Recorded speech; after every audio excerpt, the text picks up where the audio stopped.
स्वागत आपका। ये बीजेपी की जो समीक्षा बैठक हुई, आपके पास क्या फीडबैक है? क्या वास्तविक कारणों की समीक्षा हुई या फिर ये सब रफू किया जा रहा है? देखिए ब्रजेश जी, अब तो चिड़िया चुग गई खेत। तो चिड़िया चुग गई खेत है तो अब इस पे समीक्षा से कुछ हासिल नहीं होने वाला है। उसकी वजह है, आपको ध्यान होगा, आलोक अवस्थी जी हमारे मित्र हैं, बैठे हुए हैं। हमने दूसरे चरण का जब मतदान हुआ था उसके बाद इसी टीवी चैनल पर मैंने कहा था कि मोदी जी के खिलाफ भी एंटी इनकम्बेंसी है उत्तर प्रदेश में, और जो उत्तर प्रदेश की सरकार है उसके खिलाफ भी एंटी इनकम्बेंसी है। आलोक जी मुझसे नाराज हो गए थे उस दिन, और अगर उसी दिन समीक्षा हो गई होती, नाराज होते मुझसे, लेकिन अगर जाकर के पार्टी के भीतर उसी दिन समीक्षा कर लिए होते तो शायद 4 चरण में मामला कुछ ठीक हो गया होता। लेकिन दरअसल है क्या, अगर इस तरीके से पार्टियां हमेशा समीक्षा करती रहती हैं, जब कोई पार्टी चुनाव हारती है तो समीक्षा करती ही करती है। कांग्रेस हारी, समाजवादी पार्टी हारी, हर बार समीक्षा हुई, लेकिन समीक्षा के बाद कुछ निकलता नहीं है। यही भारतीय जनता पार्टी के साथ भी यही होगा। इस बार भी समीक्षा के बाद कुछ नहीं निकलेगा, क्योंकि जितनी बातें की जा रही हैं उनमें से सारी बातों पर मुझे लगता है कि सारी बातों का असर है कि भारतीय जनता पार्टी चुनाव में अच्छा, आप मुझे कारण बताओ। मैंने इनसे पूछा लेकिन इन्होंने संतोषजनक जवाब नहीं दिया कि जिन्होंने पार्टी के खिलाफ काम किया, ओपनली मीडिया में स्टेटमेंट देकर या जनता के बीच जाकर, नहीं, इनके प्रत्याशियों को इन्हीं की पार्टी के लोगों ने हरवाया और आरोप भी लगे, प्रमाणिक आरोप लगे, लेकिन मैंने देखा एक को नोटिस तक नहीं दी गई। ये क्या कारण है?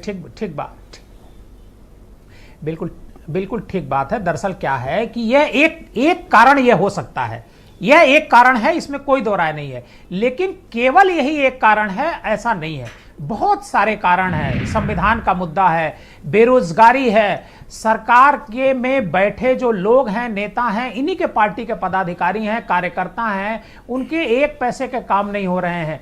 थाने में विधायक जो है, अभी 4 दिन पहले की बात है, कानपुर में एक एमएलए साहब थाने में थानेदार से लड़ाई लड़ रहे थे, लेकिन उनका काम नहीं हुआ, और बाहर निकले जब वो प्रेस वहां से थानेदार से आधे घंटे बहस करके, तब उन्होंने पत्रकारों को बताया कि है बांदा में तिवारी जी, तो अगर उनका वीडियो बड़ा वायरल है, एसडीएम ऑफिस में सर पटक रहे थे।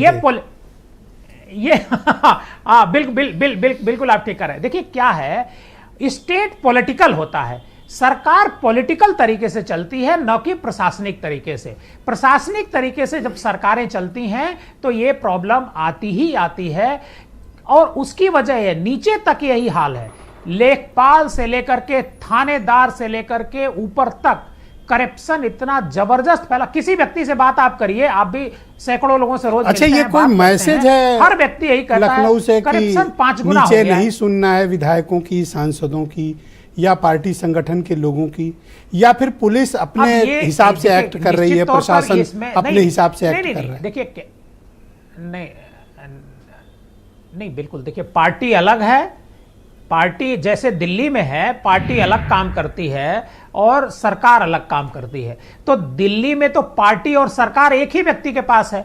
उत्तर प्रदेश में पार्टी अलग है, सरकार अलग है। पार्टी पर योगी आदित्यनाथ जी का प्रभाव नहीं है, पार्टी में हस्तक्षेप उनका नहीं है। पार्टी में मुख्यमंत्री हैं वो, अगर उनका हस्तक्षेप नहीं होगा तो कैसे वो काम करेंगे? तो स्वाभाविक सी बात है कि अगर दोनों के बीच बेहतर तालमेल नहीं होगा तो नीचे मैसेज खराब जाएगा। एक अंतिम सवाल है आपसे इस राउंड का कि क्या हार के वास्तविक कारणों को एनालाइज कर पाई बीजेपी, या फिर ये सिर्फ एक रस्म अदायगी थी? आपको क्या फीलिंग्स है? ब्रजेश जी, बिल्कुल ये रस्म अदायगी है। अगर हार के कारणों को एनालाइज करना था तो ये पहले किया जाना चाहिए था ना। पहले पूरी तस्वीर साफ थी, पब्लिक में ये नजर आ रहा था कि पब्लिक चुप है, इसका मतलब कि सरकार से धन्यवाद देवकी जी। मैं दूसरे चरण में आपके बाकी विचारों को